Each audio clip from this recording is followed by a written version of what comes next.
ജീവധാര ജീവമൊഴി കാൽവരിനാഥന്റെ സ്നേഹമൊഴി തിരുനിറത്താൽ ജീവനേകും യേശുനാഥന്റെ ജീവമൊഴി ജീവധാര ജീവധാര ജീവധാര.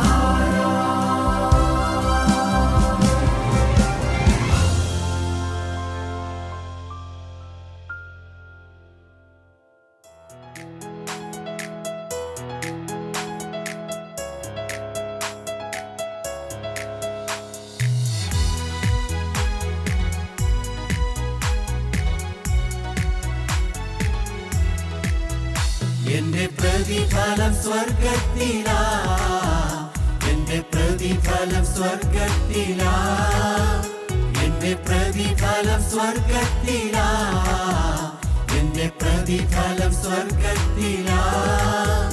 കാണും പ്രേമ കാന്തനെ വാഴും ഞാൻ പ്രിയരത്ത് സ്വർഗ സിയോൻ പുരിയിൽ. കാണും പ്രേമ കാന്തനെ വാഴും ഞാൻ പ്രിയരത്ത് സ്വർഗ സിയോൻ പുരിയിൽ.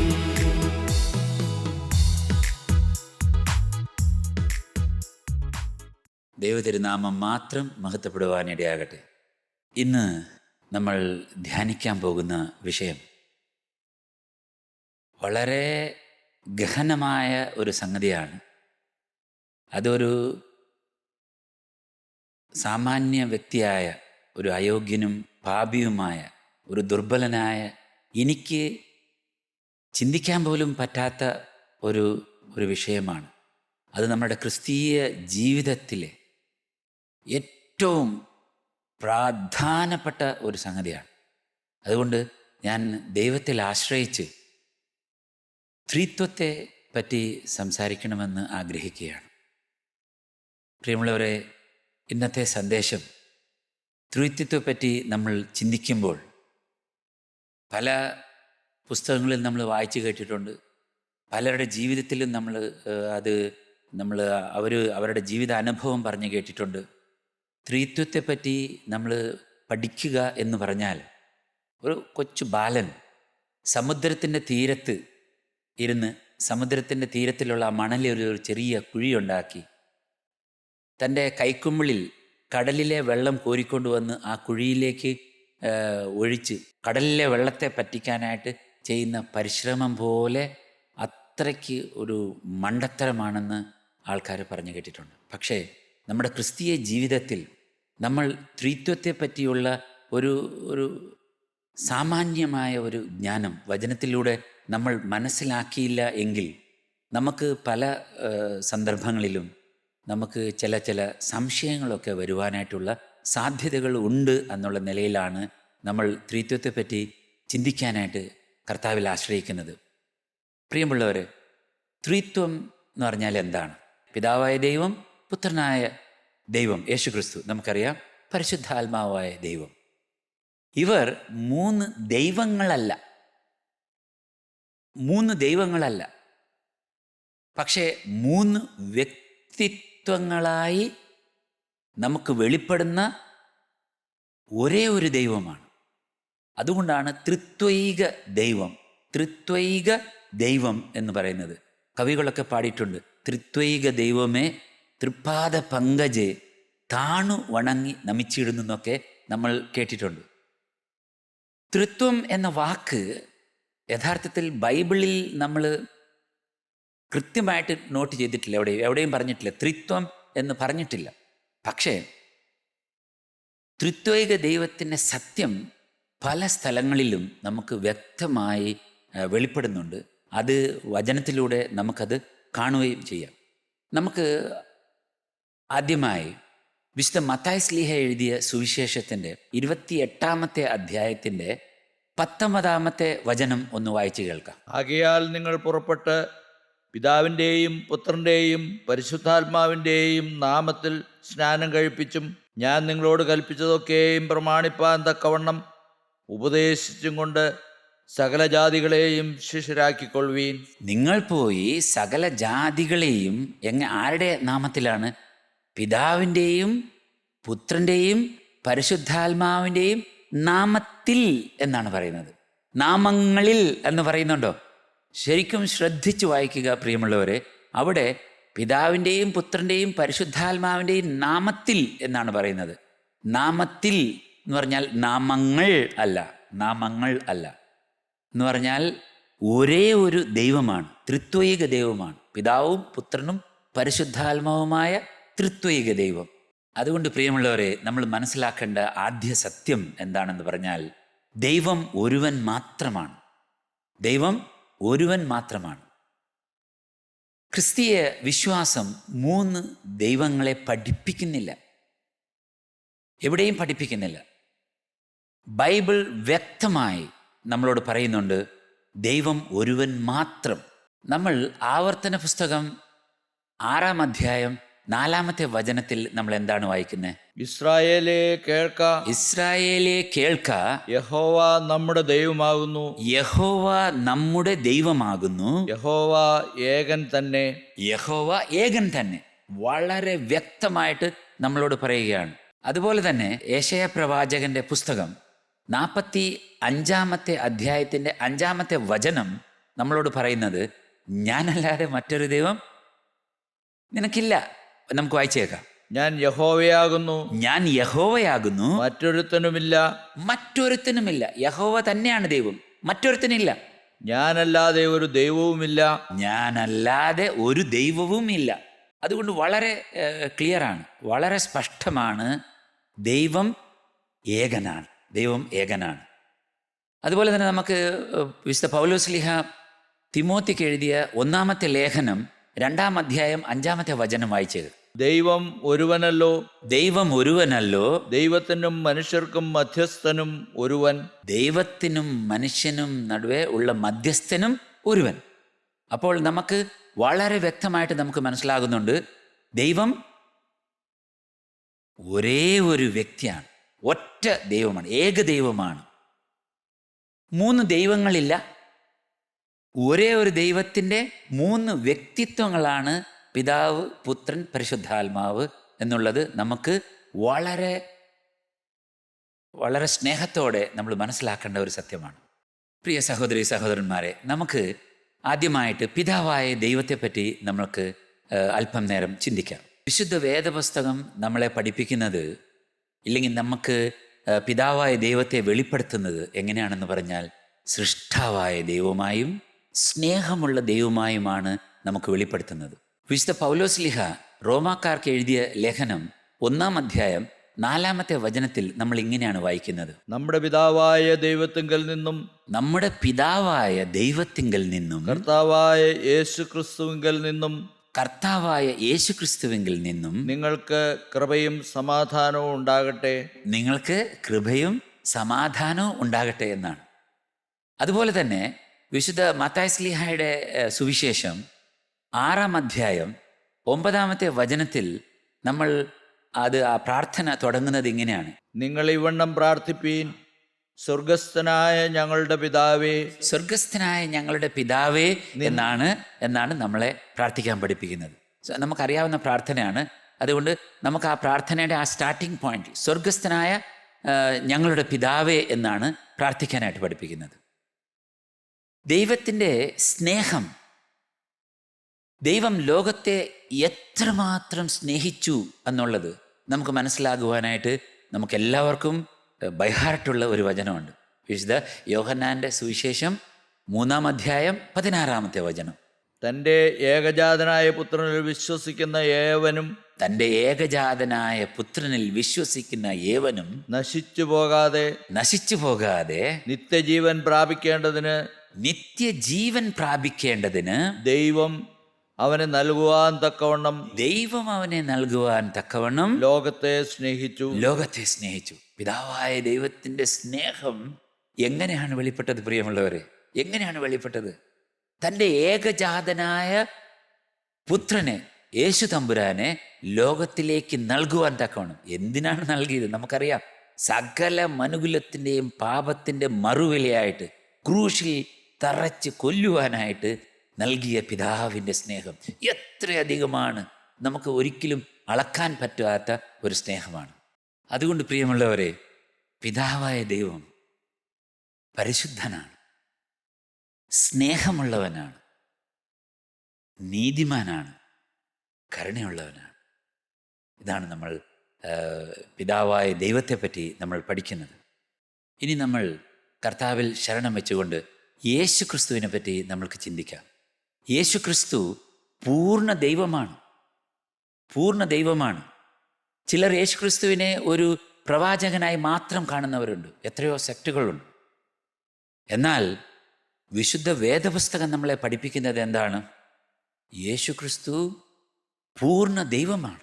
നമുക്കറിയാം, വിശുദ്ധ യോഹന്നാന്റെ സുവിശേഷം 1-ാം അധ്യായം 1-ാമത്തെ വചനം ഇങ്ങനെയാണ് നമ്മളോട് പറയുന്നത്: ആദിയിൽ വചനമുണ്ടായിരുന്നു, ആദിയിൽ വചനമുണ്ടായിരുന്നു, വചനം ദൈവത്തോടു കൂടെയായിരുന്നു, വചനം ദൈവത്തോടു കൂടെയായിരുന്നു, വചനം ദൈവമായിരുന്നു, വചനം ദൈവമായിരുന്നു.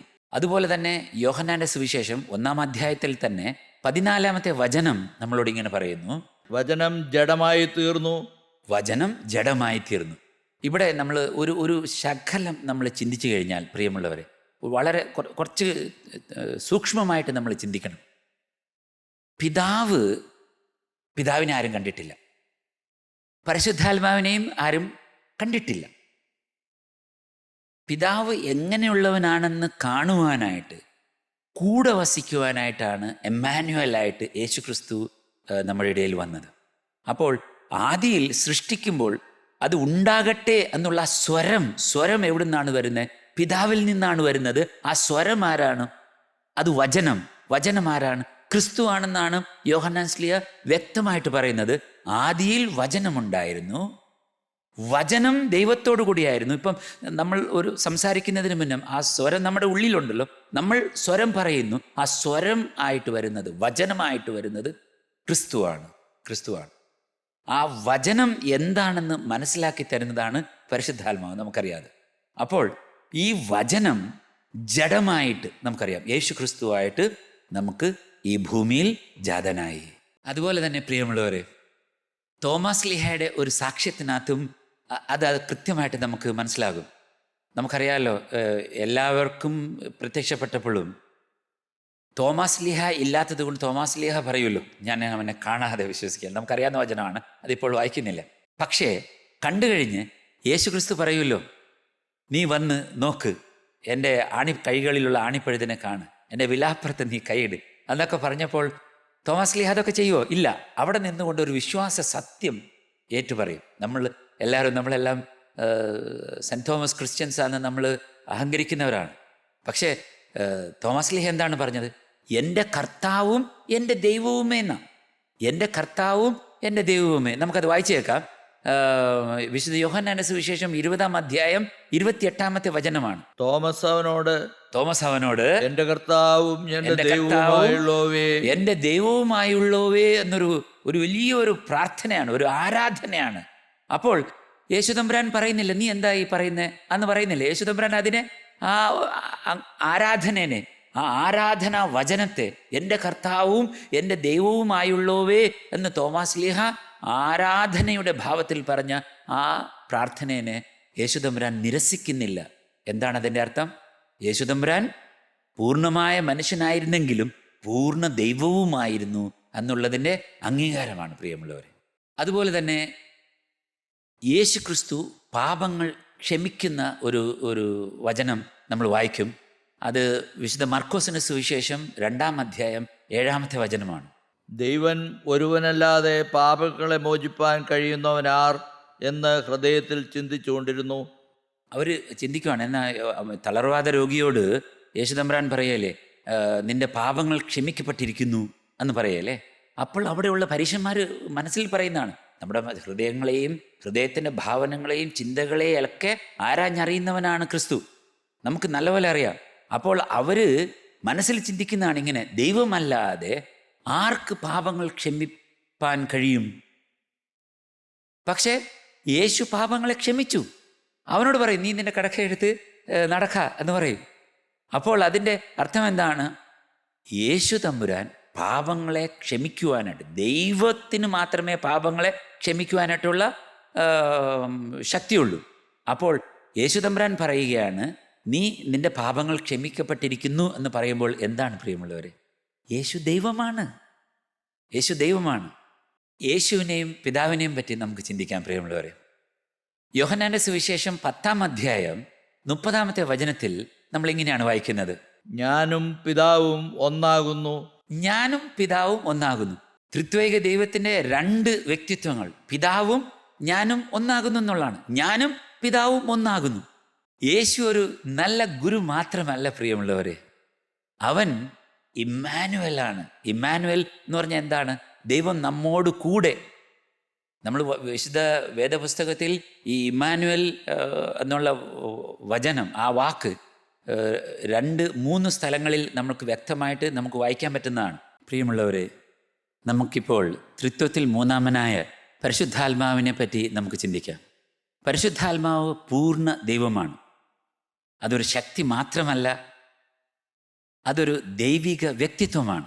പരിശുദ്ധാത്മാവ് നമ്മളോട് സംസാരിക്കുന്നു, പരിശുദ്ധാത്മാവ് നമ്മളെ പഠിപ്പിക്കുന്നു, പരിശുദ്ധാത്മാവ് നമ്മളെ ആശ്വസിപ്പിക്കുന്നു, പരിശുദ്ധാത്മാവ് നമ്മളെ നയിക്കുന്നു, പരിശുദ്ധാത്മാവ് നമ്മൾ എന്തെങ്കിലും പാപപ്രവൃത്തികൾ ചെയ്യുമ്പോൾ ദുഃഖിതനാകും. നമുക്ക് വിശുദ്ധ യോഹന്നാന്റെ സുവിശേഷം 14-ാം അധ്യായം 26-ാമത്തെ വചനം വായിച്ചു കേൾക്കാം. എങ്കിലും പിതാവ് എൻ്റെ നാമത്തിൽ അയപ്പാനുള്ള പരിശുദ്ധാത്മാവെന്ന കാര്യസ്ഥൻ നിങ്ങൾക്ക് സകലവും ഉപദേശിച്ചു തരികയും ഞാൻ നിങ്ങളോട് പറഞ്ഞതൊക്കെയും നിങ്ങളെ ഓർമ്മപ്പെടുത്തുകയും ചെയ്യും. അതാണ് നമുക്ക് വളരെ വ്യക്തമായിട്ട് വചനം നമ്മളോട് പറയുന്നു. പരിശുദ്ധാത്മാവെന്ന കാര്യസ്ഥൻ വന്നു കഴിയുമ്പോൾ നമ്മളെ എല്ലാ കാര്യങ്ങളും, യേശുക്രിസ്തു നമ്മളെ പഠിപ്പിച്ച കാര്യങ്ങളെ പറ്റിയൊക്കെ നമുക്ക് ശരിയായി നമ്മളെ പഠിപ്പിച്ചു തരും. നമുക്കത് ഓർമ്മ തരും. എന്താണ് അതിൻ്റെ അർത്ഥമെന്ന് നമ്മളെ പഠിപ്പിക്കും. അതുപോലെ തന്നെ പരിശുദ്ധാത്മാവായ ദൈവം, പത്രോസ് പറയുകയാണ് അനന്യാസിനോട്. അത് നമുക്കറിയാം, അപ്പസ്തോല പ്രവർത്തനം 5-ാം അധ്യായത്തിലാണ് നമ്മൾ അനന്യാസിൻ്റെയും സഫീരയുടെയും ആ ഇൻസിഡൻറ്റ് വായിക്കുന്നത്. അവർ സ്ഥലം വിട്ട് കുറച്ച് ഒരംശം എടുത്ത് വെച്ച് പത്രോസിനോട് വന്ന് കള്ളം പറയുന്ന ആ ഒരു കാര്യം നിങ്ങൾക്ക് എല്ലാവർക്കും അറിയാവുന്നതാണ്. എങ്കിലും പരിശുദ്ധാത്മാവിനെ പറ്റി നമുക്ക് കൂടുതൽ പഠിക്കാൻ വേണ്ടിയാണ് ആ വചനഭാഗം ഇപ്പോൾ നമ്മൾ വായിക്കുന്നത്.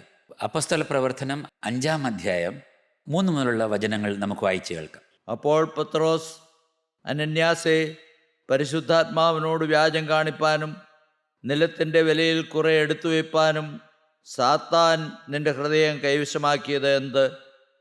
അത് വിൽക്കും മുമ്പേ നിൻ്റേതായിരുന്നില്ലയോ? വിറ്റ ശേഷവും നിന്റെ കൈവശം അല്ലാഞ്ഞുവോ? ഈ കാര്യത്തിന് നീ മനസ്സ് വെച്ചത് എന്ത്? മനുഷ്യരോടല്ല, ദൈവത്തോടത്രേ നീ വ്യാജം കാണിച്ചത് എന്ന് പറഞ്ഞു. അതാണ് അവിടെ നമുക്ക് കൃത്യമായിട്ടും ആദ്യമേ പത്രോസ്ലിഹ പറയും, നീ പരിശുദ്ധാത്മാവിനോട് ഈ വ്യാജം കാണിക്കാൻ നിന്റെ ആത്മാവിനെ ആ ദുഷ്ടപിശാച് എങ്ങനെ പ്രേരേപ്പിച്ചു? നീ പരിശുദ്ധാത്മാവിനോടല്ല, ദൈവത്തോട് തന്നെയാണ് നീ വ്യാജം കാണിച്ചത് എന്ന് പറഞ്ഞു. അപ്പം നമുക്ക് എന്താണ് മനസ്സിലാകുന്നത് പ്രിയമുള്ളവർ? പരിശുദ്ധാത്മാവും ദൈവവും ഒന്ന് തന്നെയാണ്. പരിശുദ്ധാത്മാവായ ദൈവമാണ്. അപ്പോൾ പരിശുദ്ധാത്മാവിനോട് വ്യാജം കാണിച്ചപ്പോൾ അനന്യാസും സഫീറയും ദൈവത്തോട് തന്നെയാണ് വ്യാജം കാണിച്ചത് എന്നുള്ളത്. അതുപോലെ തന്നെ പരിശുദ്ധാത്മാവിൻ്റെ അത്ഭുത ശക്തിയെപ്പറ്റി നമ്മൾ പല ഭാഗങ്ങളിൽ നമ്മൾ വായിച്ചു കേൾക്കുന്നുണ്ട്. നമുക്കിപ്പോൾ അപ്പസ്തോല പ്രവർത്തനങ്ങൾ 1-ാം അധ്യായം 8-ാമത്തെ വചനം വായിച്ചു കേൾക്കാം. എന്നാൽ പരിശുദ്ധാത്മാവ് നിങ്ങളുടെ മേൽ വരുമ്പോൾ നിങ്ങൾ ശക്തി ലഭിച്ചിട്ട് യെരൂശലേമിലും യഹൂദ്യയിൽ എല്ലായിടത്തും ശമര്യയിലും ഭൂമിയുടെ അറ്റത്തോളവും എന്റെ സാക്ഷികളാകുമെന്ന് പറഞ്ഞു. ഈ പേടിച്ച് ബരണ്ട് വീടിൻ്റെ അകത്ത് മാത്രം കഴിഞ്ഞുകൂടിയ ശിഷ്യന്മാരോടാണ് പറയുന്നത് യേശുതമ്പുരാൻ, നിങ്ങൾ ഇപ്പോൾ പേടിത്തൊണ്ടന്മാരാണ്, പക്ഷേ പരിശുദ്ധാത്മാവ് വന്നു കഴിയുമ്പോൾ നിങ്ങൾ അത്ഭുതകരമായ ശക്തി നിങ്ങളിൽ വരും. നിങ്ങളിൽ ശക്തി, പരിശുദ്ധാത്മാവിൻ്റെ ശക്തി വന്നു കഴിയുമ്പോൾ നിങ്ങൾ ലോകമെങ്ങും എൻ്റെ സാക്ഷികളാവും. നടന്നില്ലേ പ്രിയമുള്ളവരെ? ഇപ്പോൾ നമ്മളെല്ലാം ക്രിസ്ത്യാനികളായത് എങ്ങനെയാണ്? ഈ ശിഷ്യന്മാർ ലോകമെല്ലാം നടന്ന് ക്രിസ്തുവിൻ്റെ സാക്ഷികളാകുവാനായിട്ട് ക്രിസ്തുവിൻ്റെ വചനം നമ്മളിലേക്ക് എത്തിച്ചത് കൊണ്ടല്ലേ പ്രിയമുള്ളവർ. നമ്മളെല്ലാം ശിഷ്യത്വത്തിലേക്ക് നടക്കുവാനായിട്ട് നമുക്ക് സാധിച്ചത് ഈ യേശുവിൻ്റെ ശിഷ്യന്മാർ പരിശുദ്ധാത്മാവിൻ്റെ അഭിഷേകം കഴിഞ്ഞപ്പോൾ ശക്തി പ്രാപിച്ചത് കൊണ്ടാണ്. അപ്പോൾ നമുക്ക് പ്രിയമുള്ളവരെ, നമ്മുടെ വിശുദ്ധ വേദപുസ്തകത്തിൽ പിതാവും പുത്രനും പരിശുദ്ധാത്മാവും ഒന്നിച്ച് വെളിപ്പെടുന്ന വചനഭാഗങ്ങൾ എവിടെയെങ്കിലും ഉണ്ടോ? ഉണ്ട്. നമുക്ക് ശ്രദ്ധിച്ച് നമ്മൾ വായിച്ചു കഴിഞ്ഞാൽ നമുക്ക് മനസ്സിലാകും.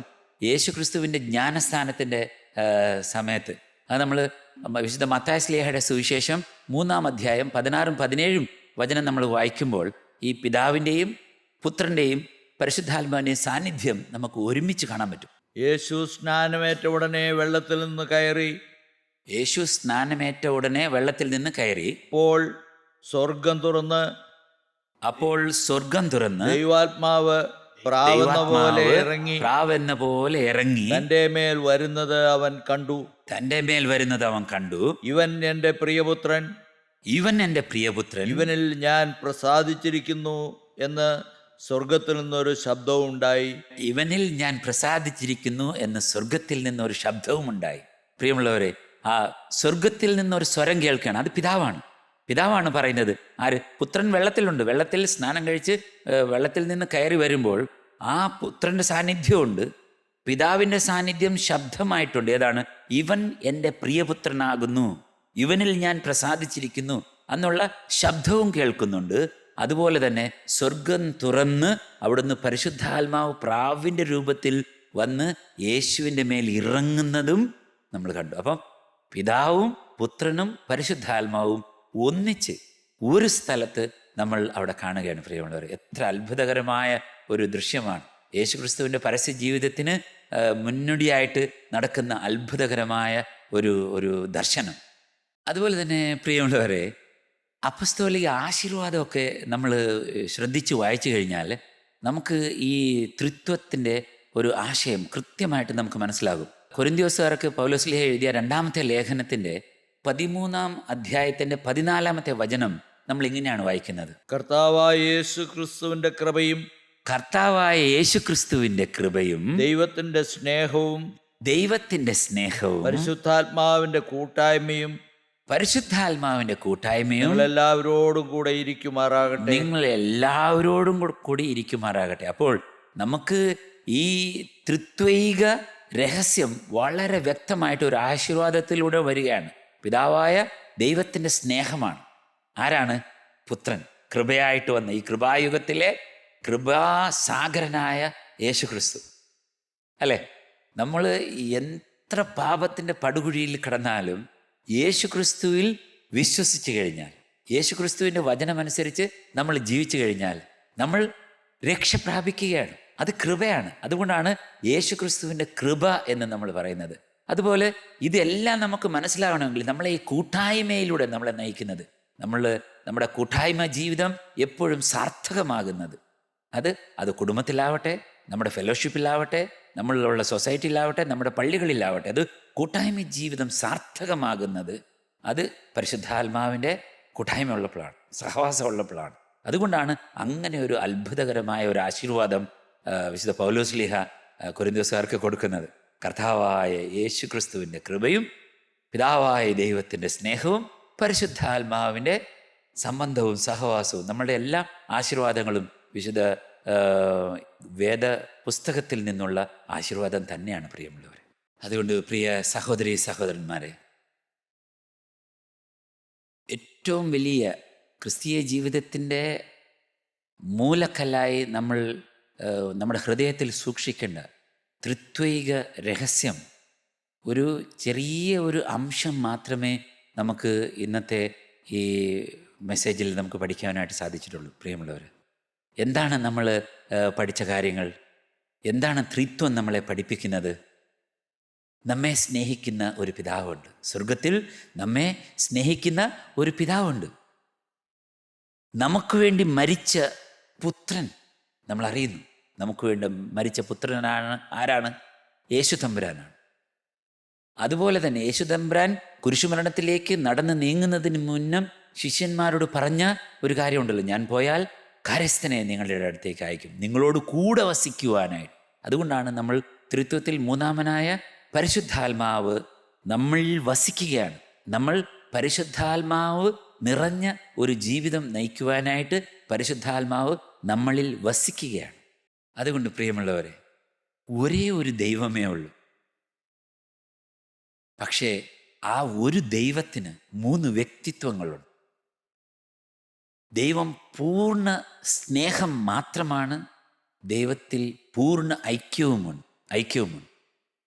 അതുകൊണ്ട് നമ്മളുടെ കുടുംബജീവിതത്തിലാവട്ടെ, നമ്മുടെ കൂട്ടായ്മ ജീവിതത്തിലാവട്ടെ, അല്ലെങ്കിൽ നമ്മുടെ സഭാ ജീവിതങ്ങളിലാവട്ടെ, നമുക്ക് ഈ പൂർണ്ണ ഐക്യം പിതാവും പുത്രനും പരിശുദ്ധാത്മാവും ഈ 3 വ്യക്തിത്വങ്ങൾ ഒരു ദൈവമായിട്ട് നമ്മളെ രക്ഷിക്കുന്നത് പോലെ ആ ഐക്യദാർഢ്യം ഉള്ളതുപോലെ, അത് 3 ദൈവങ്ങളല്ല, ഒരു ദൈവത്തിൻ്റെ 3 വ്യക്തിത്വങ്ങളാണെന്ന് നമ്മൾ പഠിച്ചുവല്ലോ. അതുപോലെ തന്നെ നമ്മൾ ഓരോരുത്തരും നമ്മളുടെ ജീവിതത്തിലും ഇങ്ങനെ ഒരു പരിപൂർണമായ ഐക്യം, ദൈവവും മനുഷ്യരുമായിട്ടുള്ള ഐക്യം നമ്മൾ പാലിക്കുവാനായിട്ട് നമ്മൾക്ക് പരിശ്രമിക്കാൻ പ്രിയമുള്ളവരെ. നമ്മൾ ഏശയ്യാ പ്രവാചകൻ്റെ പുസ്തകം 6-ാം അധ്യായം 3-ാമത്തെ വചനം നമ്മൾ എങ്ങനെയാണ് പറയുന്നത്? ഒരുത്തനോട് ഒരുത്തൻ, സൈന്യങ്ങളുടെ യഹോവ പരിശുദ്ധൻ, പരിശുദ്ധൻ, പരിശുദ്ധൻ, സർവഭൂമിയും അവൻ്റെ മഹത്വം കൊണ്ട് നിറഞ്ഞിരിക്കുന്നു എന്ന് ആർത്തു പറയുന്നത് നമ്മൾ കേട്ടല്ലോ പ്രിയമുള്ളവരെ.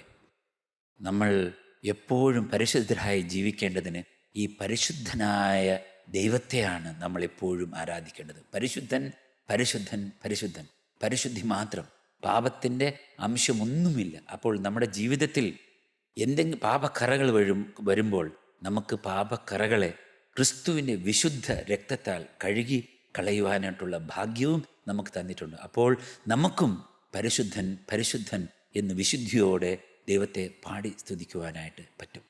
നമ്മുടെ ഇന്നത്തെ അല്പസമയത്തെ ചിന്തകളെ ഒരു പ്രാർത്ഥനയോടുകൂടി സമാപിപ്പിക്കാം. സ്വർഗസ്ഥനായ പിതാവേ, പുത്രൻ്റെയും പരിശുദ്ധാത്മാവിൻ്റെയും മുഖാന്തരം നിന്നെ വെളിപ്പെടുത്തിയതിന് ഞങ്ങൾ അങ്ങേക്ക് നന്ദി പറയുന്നു. നിന്നെ കൂടുതൽ അറിയുവാൻ ഞങ്ങളെ സഹായിക്കണമേ. ഞങ്ങളുടെ ജീവിതത്തിൽ യേശു ക്രിസ്തു മഹത്വപ്പെടട്ടെ. പരിശുദ്ധാത്മാവിനാൽ ഞങ്ങളെ നയിക്കണമേ. വിശുദ്ധിയിലും സ്നേഹത്തിലും ഐക്യത്തിലും നടക്കുവാൻ ഞങ്ങളെ പഠിപ്പിക്കണമേ. പിതാവിൻ്റെയും പുത്രൻ്റെയും പരിശുദ്ധാത്മാവിൻ്റെയും നാമത്തിൽ പ്രാർത്ഥിക്കുന്നു. ആമേൻ.